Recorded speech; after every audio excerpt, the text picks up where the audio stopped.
Béni soit l'Éternel notre Dieu, et cela au nom de Jésus-Christ. Le Saint-Esprit de Dieu qui est notre meilleur professeur, notre meilleur enseignant, je l'invite à nous enseigner cette parole ce matin. Donc notre thème principal intitulé ici, Dieu parle tantôt d'une manière, tantôt d'une autre. Aujourd'hui, nous parlons du deuxième chapitre intitulé Comment Dieu parle-t-il? Comment Dieu parle-t-il? Voilà. Donc, nous poursuivons donc avec ce nouveau chapitre.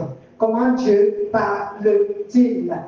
Bien-aimés, comme nous le savons, Job nous a dit dans son livre de Job 33 au verset 14 à 18 que Dieu parle de différentes manières. Dieu parle de différentes manières. Cela, nous avons développé cela dimanche dernier en disant que Dieu utilise donc plusieurs méthodes et plusieurs manières de parler aux hommes, de s'adresser aux hommes. Dieu parle donc comment on va essayer d'entrer dans les détails aujourd'hui pour comprendre comment est-ce que Dieu a l'habitude de nous parler. Comme je l'ai dit dimanche dernier, ça vous permettra de discerner donc maintenant quand Dieu vous parle. Donc, premièrement, bien-aimé, Dieu parle à travers les songes pendant notre profond sommeil. Il nous parle à travers les songes pendant notre profond sommeil.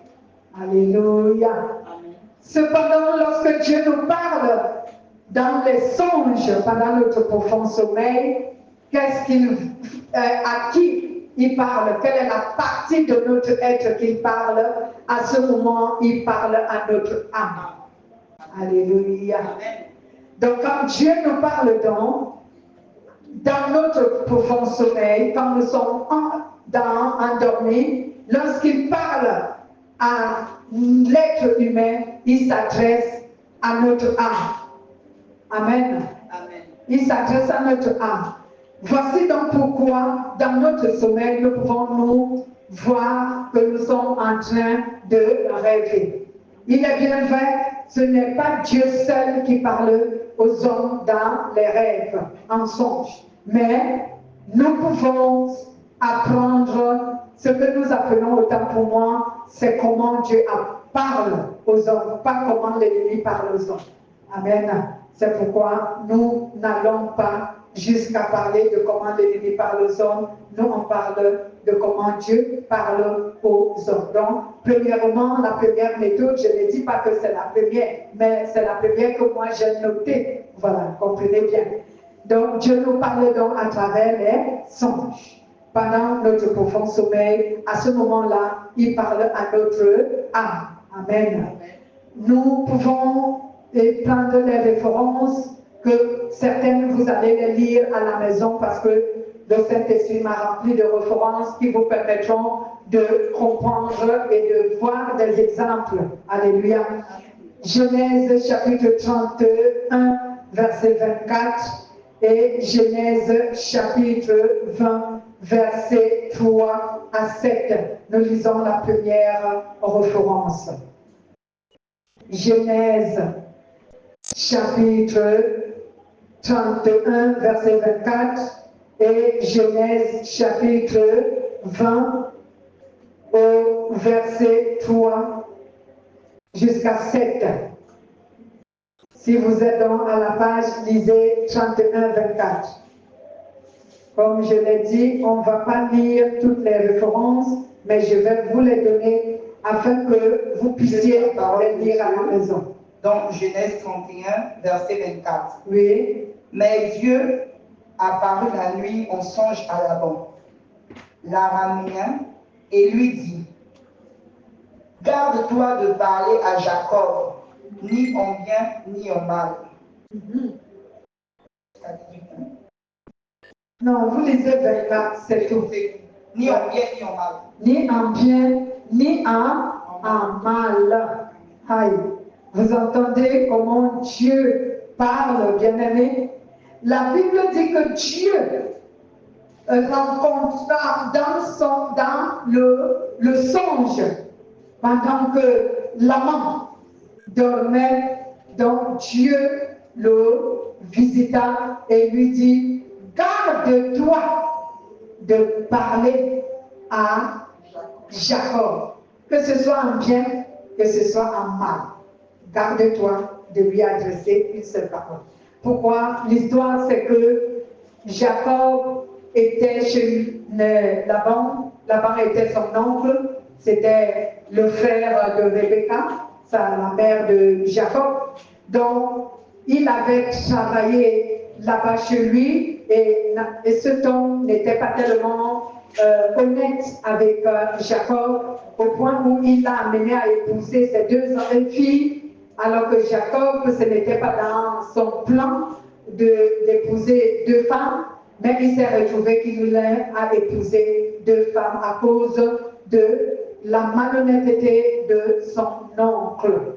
Et lorsque Jacob a décidé de rentrer chez lui, Laban n'était pas d'accord parce que Jacob était une bénédiction pour lui, donc il voulait garder Jacob avec lui. Et puisque Jacob avait donc fui avec sa famille, il le poursuivait pour le rattraper en prenant le prétexte que Jacob a pris ses dieux, alors que c'est sa fille qui avait pris, et Rachel qui avait pris ses dieux, ce n'était pas Jacob. Alors Dieu lui a visité et lui a dit que tu te gardes de faire du mal à Jacob, de lui parler en bien ou en mal. Alléluia. Amen.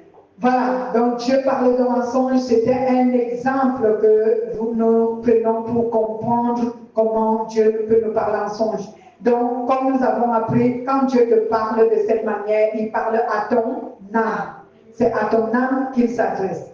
Deuxièmement, Dieu nous parle à travers les visions nocturnes, lorsqu'il nous permet de voir. En d'autres termes, lorsque Dieu nous ouvre les yeux pour voir, il nous parle par des visions nocturnes. Et cependant, il parle à notre esprit, parce que c'est l'esprit qui a la capacité de voir. Vous savez, l'âme d'un être humain a péché et beaucoup de facultés ont été retirées à l'âme d'un être humain. Donc, pour discerner, voir le plan spirituel, il faut que les yeux de ton esprit soient ouverts. Sinon, tu ne verras rien. Oui. Alléluia. Voici donc pourquoi certaines personnes, pendant leur songe, n'arrivent pas à discerner ce qui se passe dans le monde spirituel. Et nous sommes même beaucoup dans ce cas qui ne discernent pas. Donc il faut que Dieu t'ouvre les yeux spirituels pour voir ce qui se passe. Oui. Et pour comprendre même d'ailleurs ce qui se passe. Oui. Non, parfois on ne comprend pas dans le rêve. Mais quand on se réveille, on a comme une intuition. Une intuition, oui. Qui nous amène quelque part à comprendre quelque chose. Oui, c'est la parole de Dieu. Quand tu as l'Esprit de Dieu et tu as la connaissance de la parole de Dieu, tu reçois donc cette intuition qui peut te permettre de comprendre ce que tu as vu dans le songe. Alléluia. Ou dans la vision. La vision ici n'est donc pas un songe. La vision, c'est comme si tu voyais les choses de manière réelle. En fait, c'est réel. Je veux dire, c'est comme si tu les voyais de manière naturelle. Voilà. Amen. Mais tu ne te rends pas compte que tu n'es pas dans le monde naturel, dans le monde physique. Hein? Ton corps est sur le plan physique, ton corps est là dans le monde physique. Mais ton esprit est amené ailleurs pour voir ce que Dieu veut te faire voir. C'est pourquoi les visions ici peuvent se faire quand tu n'es pas dans le sommeil. De manière naturelle comme ça. Et tes yeux s'ouvrent et tu vois. Tu vois les choses que les autres ne peuvent pas voir. Amen. Dieu nous parle de cette façon aussi. De cette façon. Donc Dieu fait tomber. C'est ce que la Bible appelle faire tomber les écailles de nos yeux. Comme Dieu l'a fait avec l'apôtre Paul. Pourquoi l'apôtre Paul n'a pas pu voir le Seigneur? Parce qu'il était aveuglé. Il y avait des écailles charnelles qui étaient dans ses yeux, de telle sorte qu'il ne pouvait pas voir le Seigneur. C'est pour cela qu'il avait été ébloui par la lumière. La lumière l'a aveuglé parce qu'il était charnel. Amen. Il était charnel. Si il était à ce moment-là spirituel, donc ayant la relation qu'il a eue par après avec le Seigneur, c'est ce qu'il aurait vu. Il aurait bien discerné le Seigneur. Mais la Bible dit qu'il apercevait comme un brouillard dans la nuée. Il ne le voyait pas bien. Alors que quand l'apôtre Paul a connu maintenant le Seigneur et qu'il a marché dans la vérité avec lui, il l'a vu. Parce que la Bible déclare quelque part dans le livre de Corinthiens, il dit, il y a quelqu'un qui a été emporté dans l'esprit. S'il était dans son corps charnel ou qu'il était en esprit, il ne le sait pas. C'est l'apôtre Paul lui-même qui le dit. Amen. Donc il a vu les cieux. Il a vu. Donc Dieu nous parle également à travers des visions nocturnes. Lorsqu'on parle de visions nocturnes, on fait allusion à ce que tes yeux se sont ouverts et tu peux voir le spirituel même en n'étant pas dans le sommeil. Amen. Donc vous pouvez voir Genèse chapitre 22. Chapitre 28, excusez-moi, Genèse 28, au verset 10 à 15, et le livre des Actes, chapitre 9, verset 18. Lisons Genèse. Lisons Genèse. Genèse 28, 10 à 15. Genèse 28, 10 à 15. Allez-y, bien-aimés. Genèse 28. Je lis la parole de Dieu dans Genèse 28, versets 10 à 15. Oui. Jacob partit de Bir-Sheba et s'en allant à Charan. Il arriva dans un lieu où il passa la nuit, car le soleil était couché. Il prit une pierre dont il fit son chevet et il se coucha dans ce lieu-là. Il eut un songe et voici, une échelle était appuyée sur la terre et son sommeil couchait au ciel. Et voici, les anges de Dieu montaient et descendaient par cette échelle. Et voici, l'Éternel se tenait au-dessus d'elle et il dit, je suis l'Éternel, le Dieu d'Abraham, ton père, et le Dieu d'Isaac. La terre sur laquelle tu es couché, je la donnerai à toi et à ta postérité. Ta postérité sera comme la poussière de la terre. Tu t'étendras à l'Occident et à l'Orient, au septentrion et au midi. Et toutes les familles de la terre seront bénies en toi et en ta postérité. Amen. Amen. Et toutes les familles de la terre seront bénies en toi et en ta prospérité. Donc, bien-aimés, la Bible nous montre ici que Jacob avait pris un caillou et il a posé sa tête dessus. Et en posant sa tête dessus, il fut envahi par l'esprit. Et il vit l'échelle qui quittaient du sol et montaient jusqu'au ciel. Et les anges de Dieu faisaient la navette sur la place. Quand vous lisez même continuellement, la Bible déclare qu'il donna le nom à cet endroit en disant, il l'appellera Bethel. Il appellera cet endroit Bethel. Alléluia. Donc, voici donc, bien-aimé, quelqu'un qui fait une vision. Et nous avons parlé également de Paul qui a fait une vision. Quand vous lirez Actes chapitre 9, verset 18, vous le verrez. Et Corinthiens aussi. Donc, la vision est un peu différente du songe. Parce que la vision, quelquefois, tu vois et Dieu te parle. Le songe, quelquefois, tu ne vois pas, mais tu entends seulement la voix. Sauf dans ce cas où Dieu veut te montrer quelque chose. Et le songe, ça se passe dans les rêves, quand tu dors. Par contre, la vision, ça peut être une vision quand tu dors ou quand tu es même éveillé, que tu ne dors pas. Amen.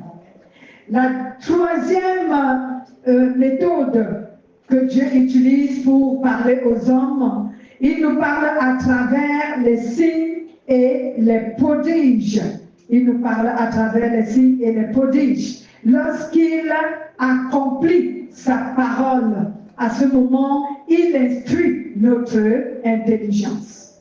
Alléluia. Donc, à ce moment, il instruit quoi? Il instruit notre intelligence. Donc, quand Dieu nous parle à travers les signes et les prodiges, à ce moment, Dieu veut instruire notre intelligence.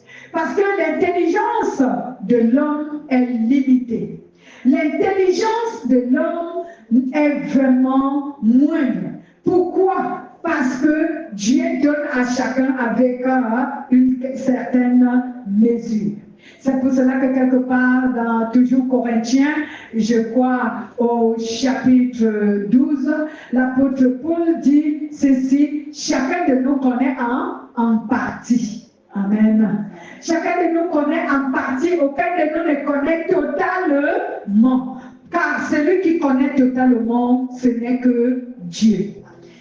Donc ici, Dieu utilise donc les signes et les prodiges pour nous parler. Mais lorsqu'il se sert de signes et de prodiges pour nous parler, il fait quoi? Il accomplit à ce moment-là sa parole. Et l'objectif, c'est d'instruire notre intelligence.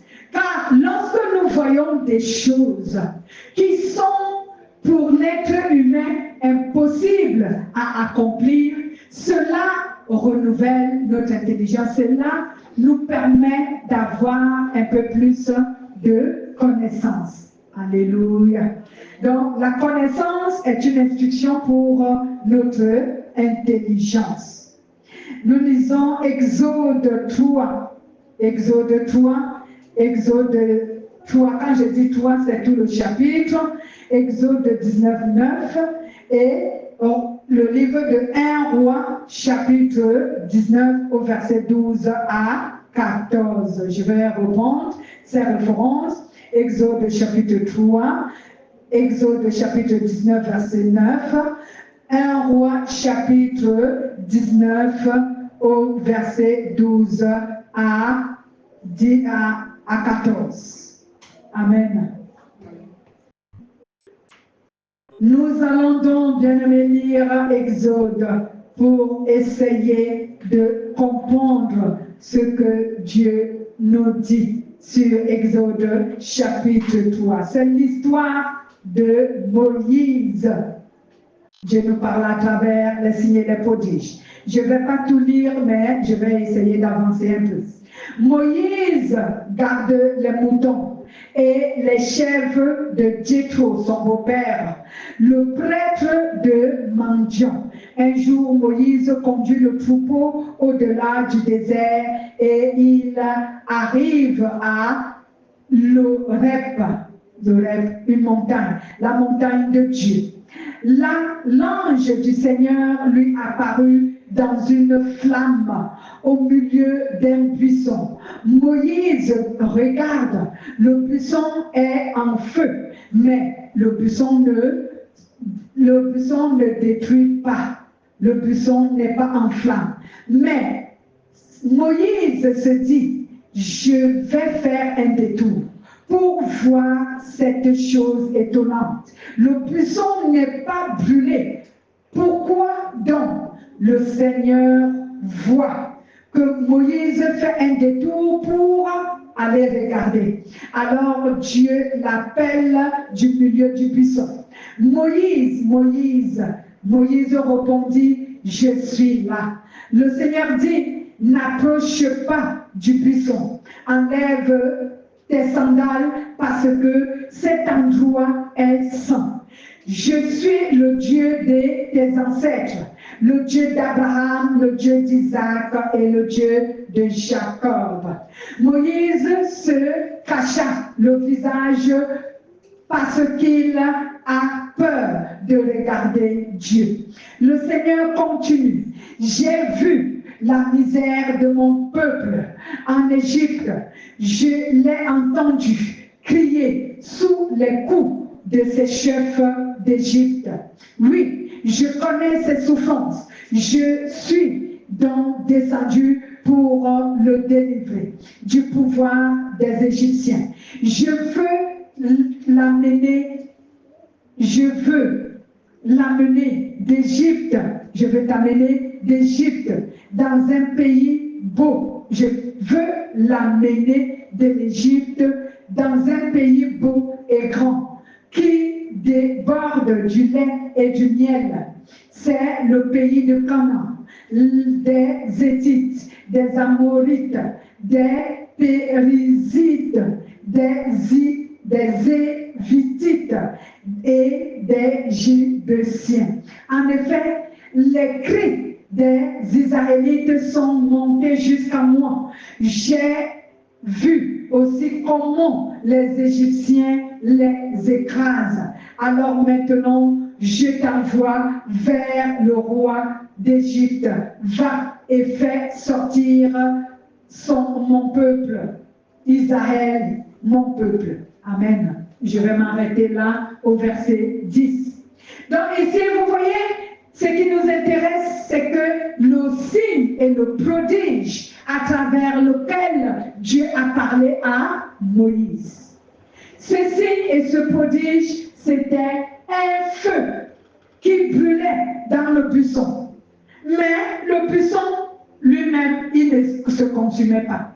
Le buisson est une herbe. C'est une herbe qui ressemble à un arbre. Une herbe.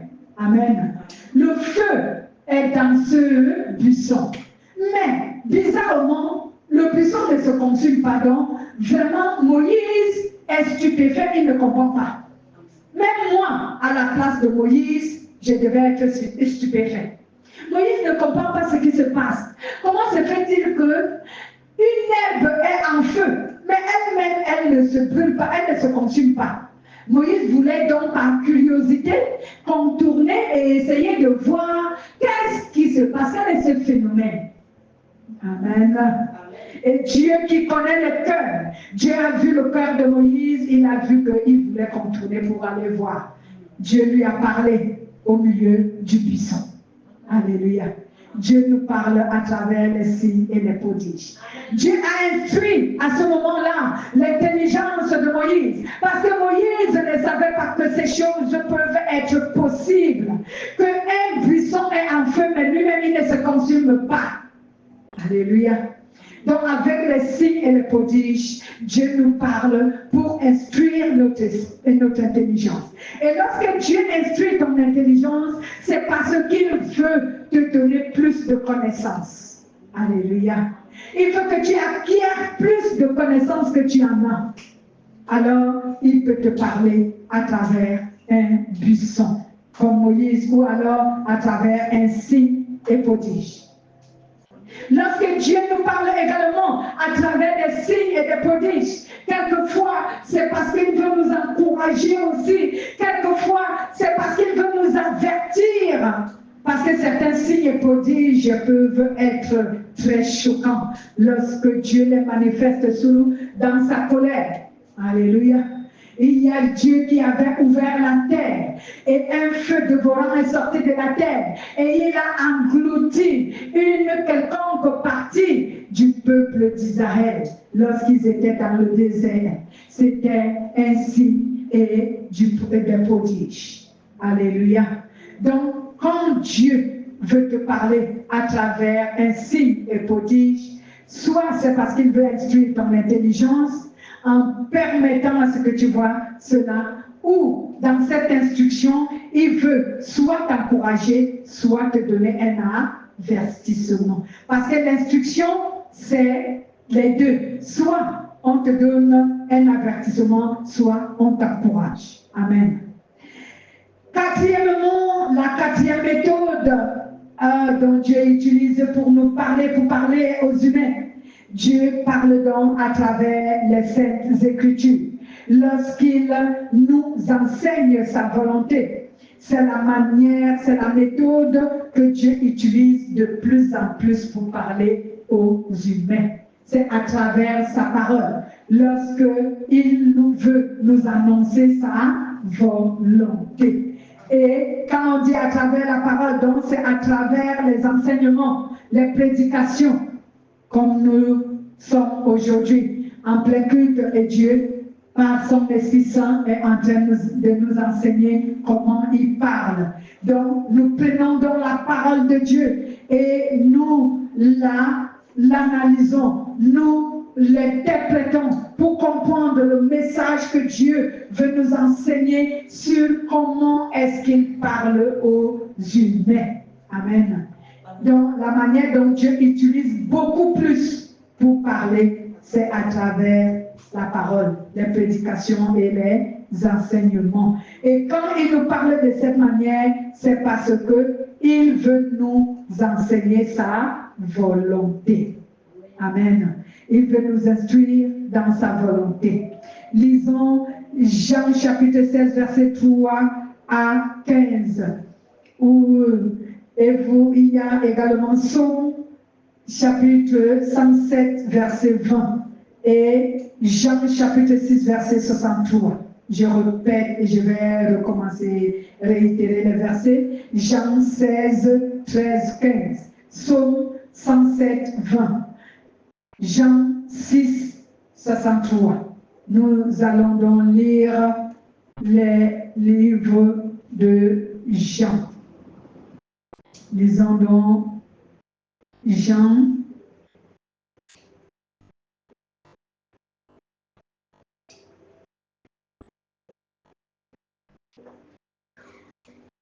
qui est à la page bien-aimée, qui peut nous lire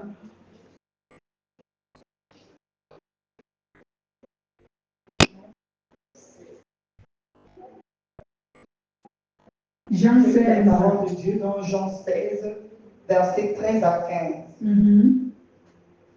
Quand le consolateur sera venu, l'Esprit de vérité, il vous conduira dans toute la vérité. Car il ne parlera pas de lui-même, mais il dira tout ce qu'il aura entendu et il vous annoncera les choses à venir. Amen. Il me glorifiera parce qu'il prendra de ce qui est à moi et vous l'annoncera. Tout ce que le Père a est à moi. Est à moi, oui. C'est pourquoi j'ai dit qu'il prend de ce qui est à moi et qu'il vous l'annoncera. Amen. Amen.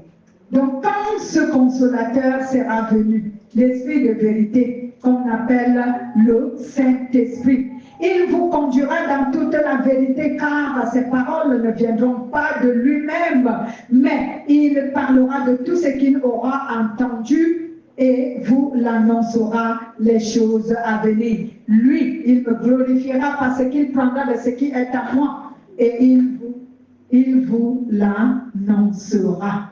Tout ce que le Père a est à moi. C'est pourquoi j'ai dit il prendra de ce qui est à moi et il vous l'annoncera.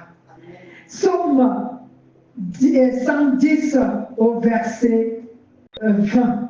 Psaume 110 au verset 20 nous dit ceci, bien-aimés. Il a envoyé sa parole pour les guérir et la parole les a guéris en les arrachant de la mort, de la tombe.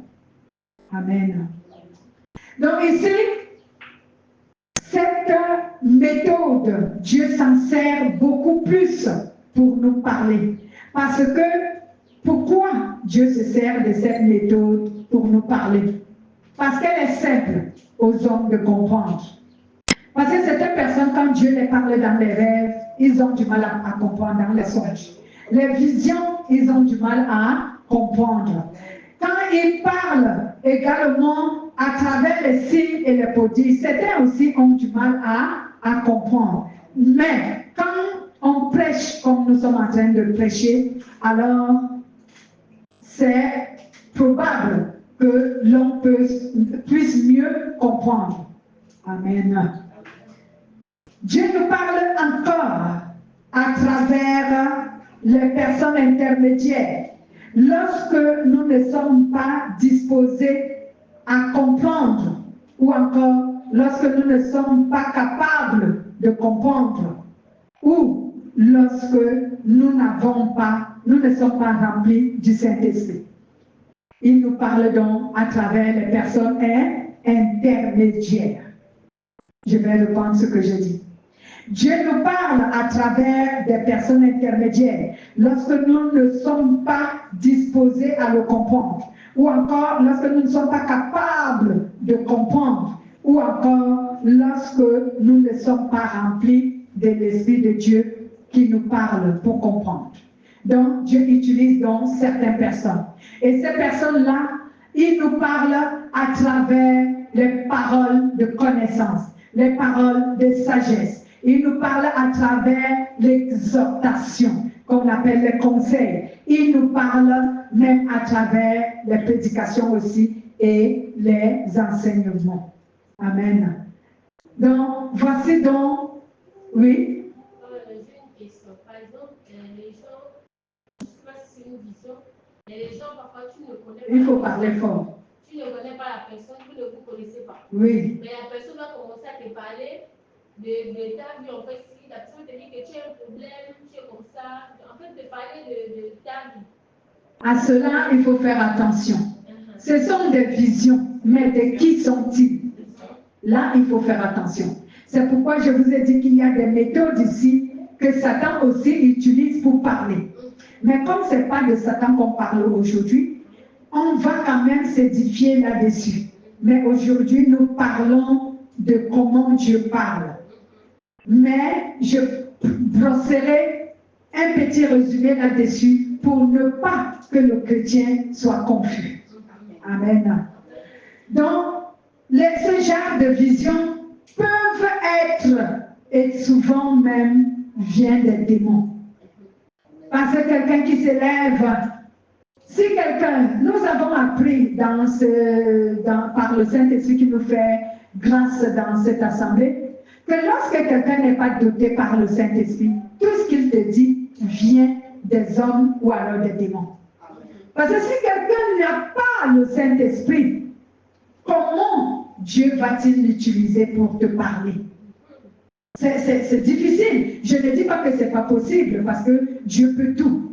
Mais c'est quelquefois difficile que Dieu utilise quelqu'un qui n'a pas son esprit pour te parler. Mais je ne dis pas que c'est impossible. Amen. Mais c'est difficile. Dieu utilise ceux qui ont son esprit pour nous parler. Parce qu'à ce moment-là, il le fait pourquoi? Pour quelle raison Dieu le fait? Il le fait parce que son esprit permettra à ce que cette personne ait les arguments qui nous convainquent. Donc, le Saint-Esprit va donner à cette personne les arguments qui nous convainquent, afin que nous puissions accepter ou admettre ce qu'on nous dit. Amen. Par contre, si une personne n'est pas dotée du Saint-Esprit, c'est un peu difficile, comme je le dis, que le Saint-Esprit nous donne les arguments pour nous convaincre. Alléluia. Donc, Dieu nous parle donc à travers des personnes intermédiaires.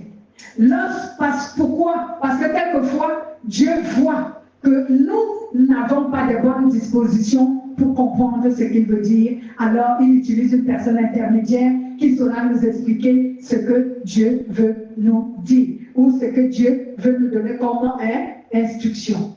Amen. Mais quand tu es rempli du Saint-Esprit en tant qu'enfant de Dieu, alors, quand bien même un être humain, Dieu s'en sert comme un intermédiaire pour te parler, tu comprends facilement.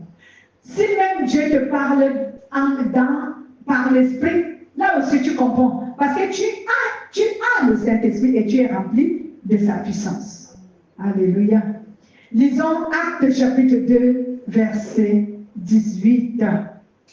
Donc Dieu utilise donc des personnes intermédiaires également pour nous parler. Alléluia. Qu'est-ce que la parole nous dit sur Actes chapitre 2, verset 18? Il est écrit, je cite, « Oui, sur mes servantes et sur mes serviteurs, dans ces jours-là, je répandrai de mon esprit et ils prophétiseront. » Amen. Donc, je disais tantôt que ces personnes dont Dieu utilise comme intermédiaires pour nous parler, ces personnes-là nous parlent soit par les exhortations, donc les conseils qu'ils nous donnent, soit par les enseignements, prédications et autres, soit avec les paroles de connaissance et de sagesse, et que nous appelons aussi par la prophétie. Donc, Dieu nous parle donc par des personnes intermédiaires de cette façon-là. Amen. Et les personnes qu'il utilise pour nous parler, c'est souvent des personnes qui ont son esprit, qui les instruit pour venir nous parler. Également, une autre méthode que Dieu utilise pour nous parler, Dieu utilise les profondeurs de sa puissance pour parler à notre cœur. Amen. Donc Dieu nous parle au plus profond de notre cœur lorsqu'il nous inspire concernant un sujet. Lorsqu'il veut nous inspirer concernant un sujet, il parle donc au plus profond de notre cœur. C'est pourquoi tu peux voir une inspiration quelconque être animée dans ton cœur. Alléluia. Mais il faudrait bien que pour discerner si cette inspiration vient de Dieu, il faut que cette inspiration s'accorde avec la volonté de Dieu. Si cette inspiration s'accorde avec la volonté de Dieu, alors à ce moment-là, c'est une inspiration qui vient du Saint-Esprit. Mais si cette inspiration ne s'accorde pas avec le Saint-Esprit, avec la volonté de Dieu, autant pour moi, cette inspiration ne vient donc pas de Dieu. Amen. Donc Dieu parle souvent au-dedans de notre cœur, au plus profond de notre cœur. Je prendrai des exemples tels que lorsque tu as péché, amen, le cœur commence à parler. Dieu, le Saint-Esprit remplit la tristesse dans ton cœur. Il remplit ton cœur de tristesse. Une tristesse qui est saine, qui te pousse à la repentance. Parce que nous connaissons beaucoup de signes que le Saint-Esprit nous enseigne dans cette assemblée. Il nous fait souvent connaître que lorsqu'un chrétien a commis un péché et qu'il n'est pas triste d'avoir commis ce péché, c'est qu'il n'a pas le Saint-Esprit. Si tu n'es pas triste d'avoir péché, si tu n'es pas dégoûté de toi-même d'avoir péché, tu n'as pas le Saint-Esprit. Et nous voyons les chrétiens comme ça. Ils sont soumis au péché. Ils pratiquent le péché et ils ne sont pas tristes. Au contraire, ils sont fiers. Et quelquefois même, ils ne Et ils ne sont pas gênés. Eh oui, il y a des signes, bien-aimés. Il y a des signes que vous devez voir. Vous devez remarquer ces signes-là. Vous devez remarquer ces signes, bien-aimés. Quand un chrétien, celui qui s'appelle chrétien, celui qui se dit chrétien, il pratique le péché, et vous constatez qu'il n'est pas gêné d'avoir commis ce péché. Il n'est même pas triste dans son cœur d'avoir commis ce péché. Il faut savoir que ce soi-disant chrétien, il ne l'est pas. Il n'est pas chrétien. Il n'a pas le Saint-Esprit. Parce que quand tu as le Saint-Esprit va commencer à parler à ton cœur. Il va parler au-dedans de ton cœur pour te pousser à la repentance. Donc il ne va pas te laisser en paix. Il ne va pas te laisser tranquille jusqu'à ce que tu te repentes sincèrement. Amen. Oui, jusqu'à ce que tu te repentes sincèrement. Si tu fais un faux semblant de repentance, jusque-là, il ne va pas te laisser tranquille. Il va te dire que non, tu t'es pas encore repenti. Oui, il va te le dire que ce que tu as fait là, ce n'est pas une repentance. Tu n'es pas encore repenti. Repends-toi sincèrement. Amen. Repends-toi sincèrement. Et le Saint-Esprit nous a également appris que la culpabilité, ce n'est pas la repentance. Amen. Alléluia. Il y a des gens ils commettent les péchés, ils se culpabilisent, mais ils pensent qu'en se culpabilisant, ils se sont repentis. Non. Tu n'étais pas repenti parce que tu te culpabilises. Non. Voici que Judas Iscariote est mort, n'est-ce pas? Judas Iscariote est mort. Mais si la culpabilité était une repentance, Judas n'allait pas perdre son âme, n'est-ce pas? Judas Iscariote n'allait pas perdre son âme si la culpabilité était une repentance. Mais Judas Iscariote a perdu son âme parce qu'il ne s'est pas repenti. Il s'est culpabilisé et il allait se suicider. Amen. Donc la culpabilité n'est pas une repentance. Et je vais également t'enseigner autre chose. La culpabilité n'est pas l'œuvre du Saint-Esprit. Ce n'est que l'œuvre de ta conscience, mais elle n'est pas du Saint-Esprit. Parce que ce que le Saint-Esprit met dans le cœur d'un chrétien, Dieu parle dans le cœur d'un chrétien lorsque celui-ci a péché, il met quoi? Il place la tristesse dans le cœur. C'est la tristesse que Dieu place dans ton cœur. Et le regret de pourquoi tu as commis ce péché. Mais ce n'est pas la culpabilité. Alléluia. Dieu place la tristesse. C'est que tu es triste d'avoir fait cela. Tu t'en veux toi-même d'avoir fait cela. Amen. Tu t'en veux d'avoir commis ce péché. Et tu seras poussé à aller demander pardon, aller te confesser et aller te repentir. Si vous voyez un chrétien qui n'arrive pas à aller se repentir, c'est parce que ce chrétien-là, il n'a pas le Saint-Esprit. Bien aimé, je vous assure qu'un chrétien qui a le Saint-Esprit ne garde pas le péché secret. Si un chrétien a un péché secret, il le garde, il l'entretient, il ne se dépouille pas, il n'a pas le Saint-Esprit. Comment le Saint-Esprit va vivre dans ton cœur pendant que tu as les secrets? Amen. Il ne va pas vivre dans ton cœur pendant ce temps. Il va te mettre mal à l'aise. Va te confesser. Va te confesser. Va te libérer. Dépouille-toi.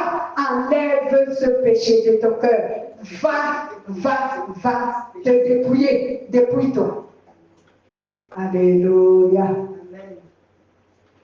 Voici les signes bien-aimés qui montrent que le Saint-Esprit est à l'œuvre dans ta vie, qu'il est présent en toi. Dieu parle dans le plus profond de notre cœur lorsqu'il veut nous inspirer concernant une situation ou lorsqu'il veut nous instruire concernant une situation. Il parle au plus profond de notre cœur. Si l'inspiration ou l'instruction que Dieu émet dans ton cœur est positive, cela veut dire que c'est un encouragement, par exemple, alors ton cœur est rempli de joie parce que Dieu parle dans ton cœur. Mais si cette inspiration est une faute que Dieu te reproche, ton cœur sera rempli de tristesse. Amen. 1 Corinthiens chapitre 2 verset 9 à 11. 1 Corinthiens chapitre 2 verset 9 à 11. Si vous avez trouvé la référence, faites la lecture rapidement. 1 Corinthiens chapitre 2 au verset 9 à 11. Que nous dit la parole de Dieu, bien-aimé?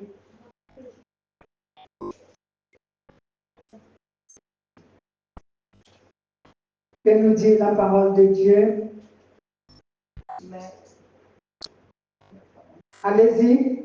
Mais comme il est écrit, ce sont des choses que l'œil n'a point vues, Oui. que l'oreille n'a point entendues, et qui ne sont point montées au cœur de l'homme. Amen. Des choses que Dieu a préparées pour ceux qu'il aime.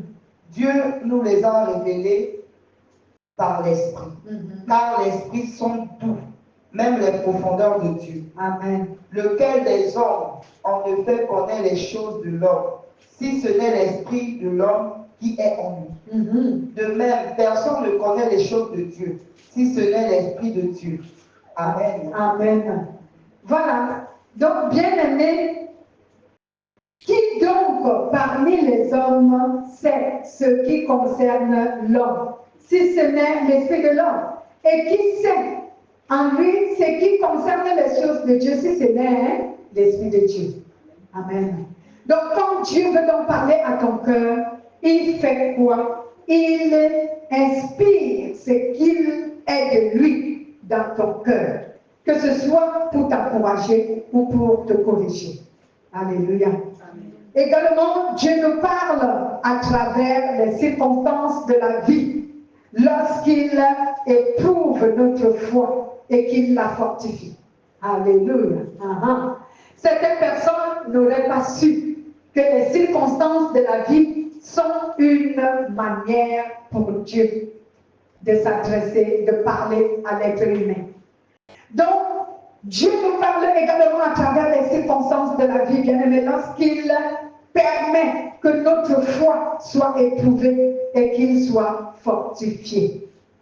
Donc, lorsque Dieu te permet que tu sois éprouvé pour évaluer la capacité de ta foi, à ce moment-là, Dieu est en train de te parler. Pourquoi? Parce que cette épreuve va te donner un enseignement, n'est-ce pas?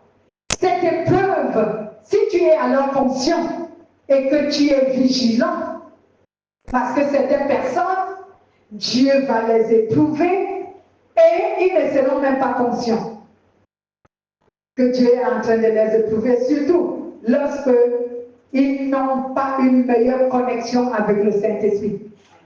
Le Saint-Esprit m'a enseigné qu'il n'éprouve pas une personne dont il n'habite pas. Donc si le Saint-Esprit n'est pas en toi, il ne peut pas t'éprouver. En d'autres termes, le Saint-Esprit n'éprouve pas un païen.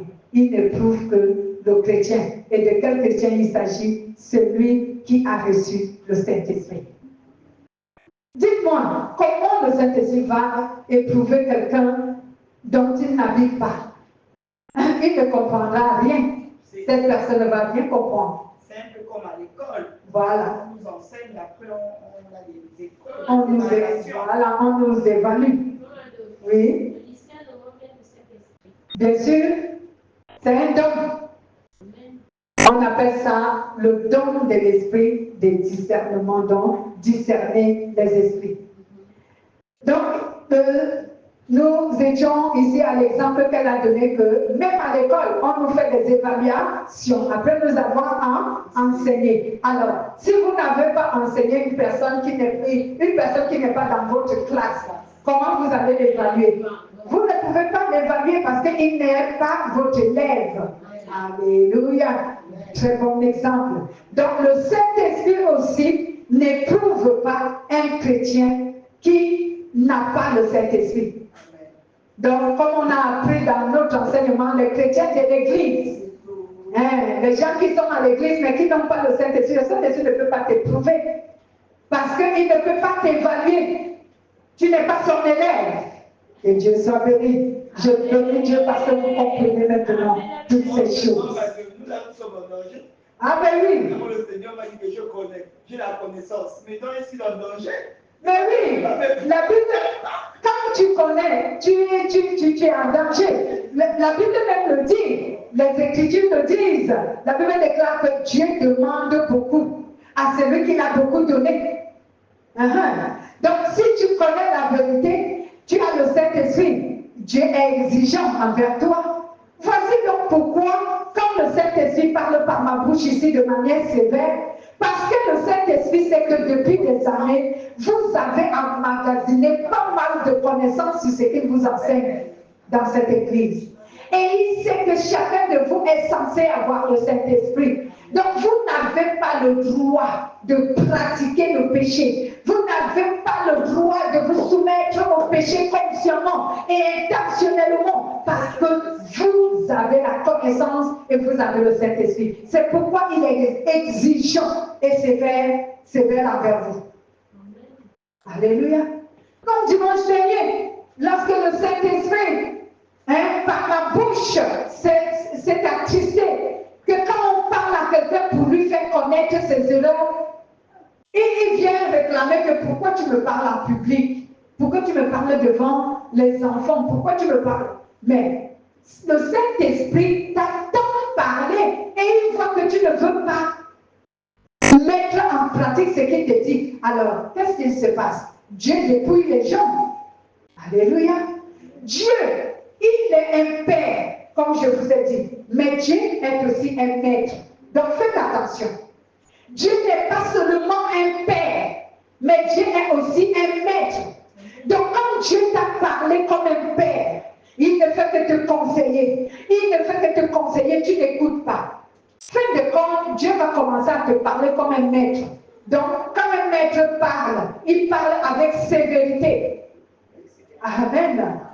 Quand un maître parle, il parle avec beaucoup de sévérité. Il ne te donne pas le choix. Soit tu fais, soit tu ne fais pas et tu dégages. Et oui. Donc lorsque Dieu nous enseigne dans cette église, il sait que nous n'avons pas le droit. Il nous a beaucoup donné et alors il nous demande beaucoup. Il nous a beaucoup confié, alors il nous demande beaucoup. Parce qu'il sait ce qu'il nous donne chaque fois que nous sommes dans sa présence. Alléluia. Bien-aimés, observez et voyez. Observez vous-même et voyez. Vous voulez que je commence à énumérer? Quel est le chrétien dans cette église que Dieu n'a pas enseigné la vérité depuis qu'il est venu ici? Chaque dimanche. Ça fait combien de temps que nous existons comme église?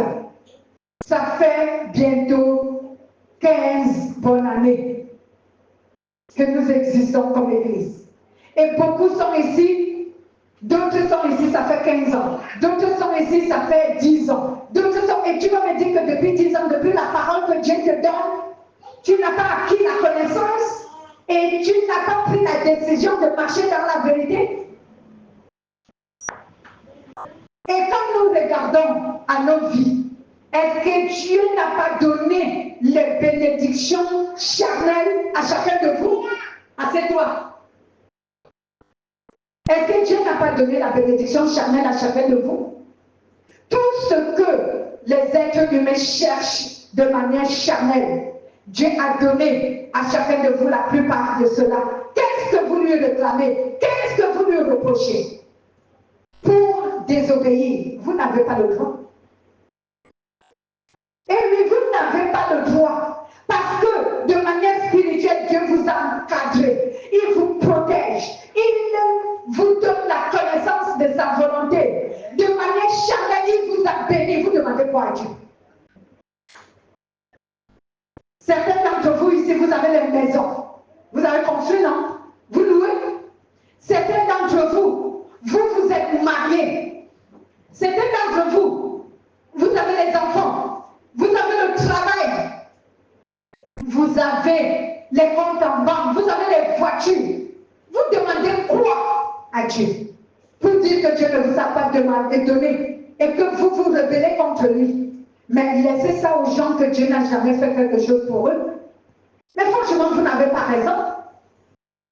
Chacun d'entre vous ici, vous avez eu les diplômes. Il y a des gens qui sont venus, qui m'ont connu en étant en première. Aujourd'hui, vous avez les bac plus 5, bac plus 7, bac plus 10. Et vous réclamez encore des choses à Dieu. Il y a des choses dont Dieu n'a pas donné. Il y a des gens dont Dieu n'a pas donné tout ça.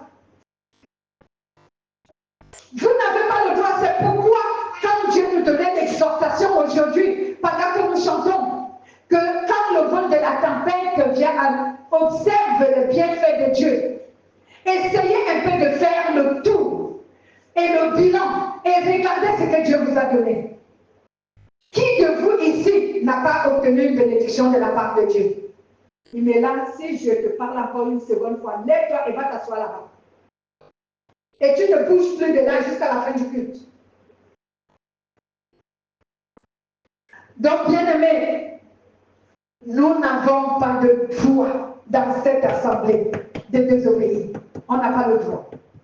Parce que Dieu nous a tout donné, presque tout donné. Il reste seulement maintenant qu'on conquit la vie éternelle. Et c'est ce que vous ne voulez pas. C'est pour cela que vous allez manquer le culte. C'est pour cela que vous allez bouder contre Dieu. C'est pour cela que vous allez prendre des excuses pour présenter à Dieu. Pour quelle raison? Si Dieu fait comme il avait fait à Israël, venez donc au tribunal. Si vous voulez vous mettre au tribunal avec moi, venez. Si vous allez avoir raison, dites-moi. Vous avez raison?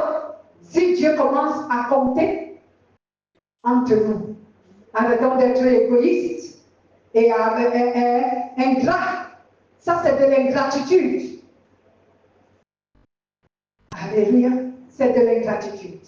Et l'ingratitude amène en enfer. Dieu aime la reconnaissance. Il dit dans sa parole, si tu es fidèle pour peu de choses, il te confiera des plus grandes. Alors, si tu n'es pas fidèle dans peu de choses, comment voudrais-tu que Dieu te confie des grandes? Ce que tu réclames à Dieu là depuis, que tu murmures, tu ne regardes pas ce qu'il a déjà fait. Comment veux-tu que Dieu te donne ce que tu veux? Que tu penses que cela est plus grand que ce que tu as déjà, si tu n'es pas fidèle sur ce qu'il t'a déjà donné. Alléluia.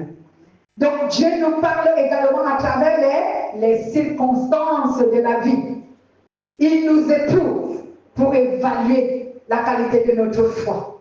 Et à travers ces épreuves, cela fait en sorte que tu entres dans la connaissance que tu n'avais pas venant de Dieu pour devenir meilleur. Alléluia. Jacques chapitre 1, versets 2 à 4. Nous allons Jacques chapitre 1 au verset 2 à 4. Je vais lire. La parole de Dieu nous dit quoi? Jacques chapitre 1 verset 2 à 4. Mes frères, considérez comme un sujet de joie complet les diverses épreuves que vous pouvez rencontrer. Sachez que la mise à l'épreuve de votre foi produit la patience.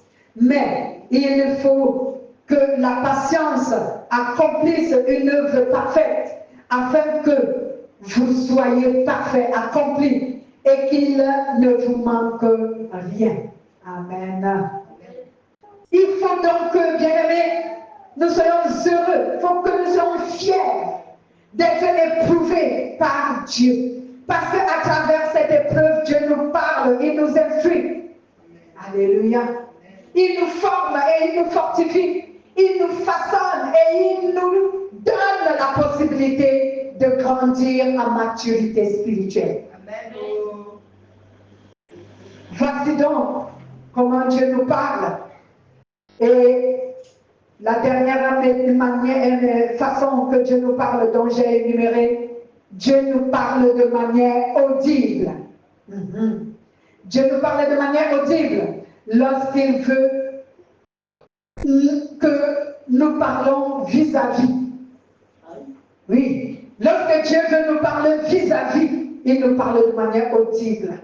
Beaucoup de chrétiens recherchent cette façon de parler de Dieu. Mais ils ne savent pas que pour que Dieu puisse te parler audiblement, bien-aimé, il faut une quelconque relation avec lui. Pourquoi? Parce que, bien-aimé, lorsque un chrétien a une relation de maturité avec Dieu, il est capable de discerner la voix de Dieu. Les chrétiens qui n'ont pas atteint la maturité spirituelle ne discernent pas la voix de Dieu.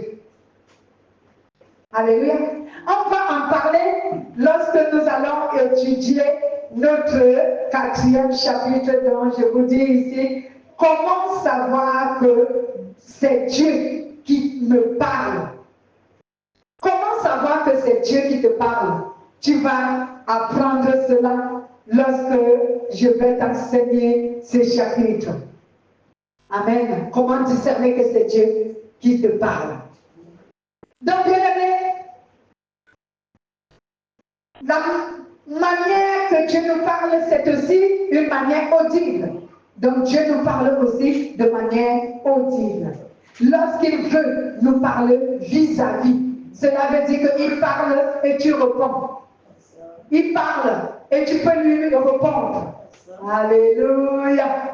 À ce niveau, bien-aimé, il y a de l'intimité, il y a de la familiarité entre toi et Dieu. Alléluia. Il y a une certaine intimité, une certaine approche entre toi et Dieu. Il y a une relation profonde entre toi et Dieu. Il parle, tu réponds.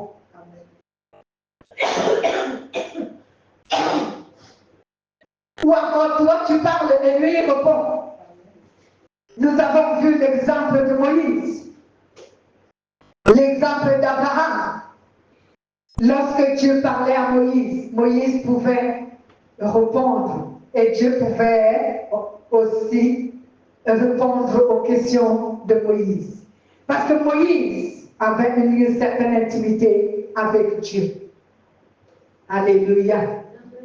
Donc, voici donc la manière la plus difficile et rare que Dieu parle aux humains, audiblement. Dieu parle rarement de manière audible aux humains. Pourquoi? Parce que la plupart, quelquefois, ils ne comprennent pas. Comme je vous ai dit, lorsqu'on va apprendre comment savoir que c'est Dieu qui me parle, vous allez le savoir. Vous allez comprendre ce que je veux dire. Amen. Il y a un exemple dans la Bible, Samuel, je vous donne un avant-goût. Un exemple de Samuel. Samuel n'avait pas encore atteint la maturité spirituelle, il n'avait pas encore une certaine relation avec Dieu. Quand Dieu a commencé à lui parler, il n'a pas su. Il est allé auprès de son maître Élie, il a dit à Élie, tu m'as appelé. Élie lui a dit que je n'étais pas appelé. Alléluia. Amen. Vous allez, c'est un avant-goût que je vous ai donné, on parlera de ça peut-être dans 2 dimanches, parce que c'est notre 4e chapitre. Les êtres humains désirent que Dieu les parle de cette manière. Mais c'est impossible, Dieu ne peut pas te parler de cette manière parce que ta relation, la relation qu'il faut pour que Dieu te parle de cette manière, tu ne l'as pas. Tu ne l'as pas encore atteint exactement.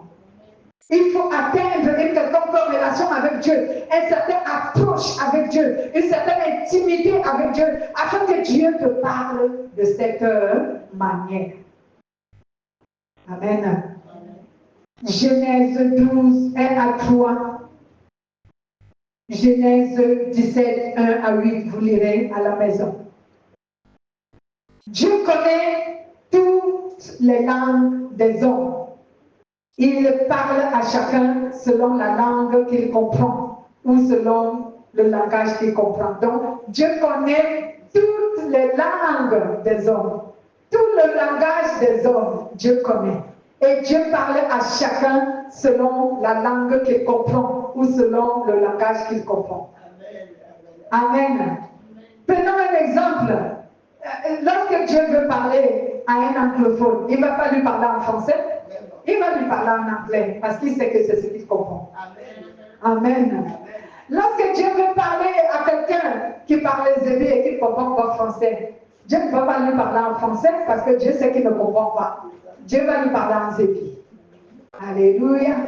Peu importe la manière, que ce soit audiblement écrite ou n'importe comment, en songe ou même quand en songe, Dieu veut te parler, il va te parler dans le langage que tu comprends.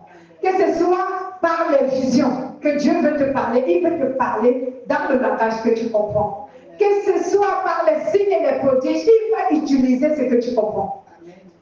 Amen. Oui, c'est pour cela qu'il est Dieu. Alléluia. La parole de Dieu est dans le Réma et le Logos. Et ça, on en parlera dans notre enseignement de dimanche prochain, si Dieu le veut.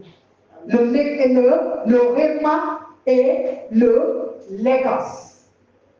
Logos, donc L-O-G-O-S. Logos. Le Réma, R-H-E-M-A. Donc, voici donc le message que Dieu avait pour toi et moi ce matin. Comment Dieu nous parlait-il de ces différentes manières que nous avons vues, que je réitère ici rapidement. Dieu nous parle par des songes, il nous parle par des visions, il nous parle par des signes et des prodiges, il nous parle par sa parole, à travers sa parole, c'est-à-dire les Saintes Écritures, lorsqu'il nous enseigne dans les prédications, Dieu nous parle à travers des personnes intermédiaires lorsqu'il veut nous faire comprendre. Dieu nous parle par dans la profondeur de notre cœur, donc Dieu parle à notre cœur. Dieu parle par les circonstances de la vie, qu'elles soient agréables ou difficiles. C'est Dieu qui nous parle. Dieu nous parle aussi de manière audible. Alléluia. Voici donc les méthodes que Dieu utilise pour nous parler. Nous pouvons donc remercier le Seigneur.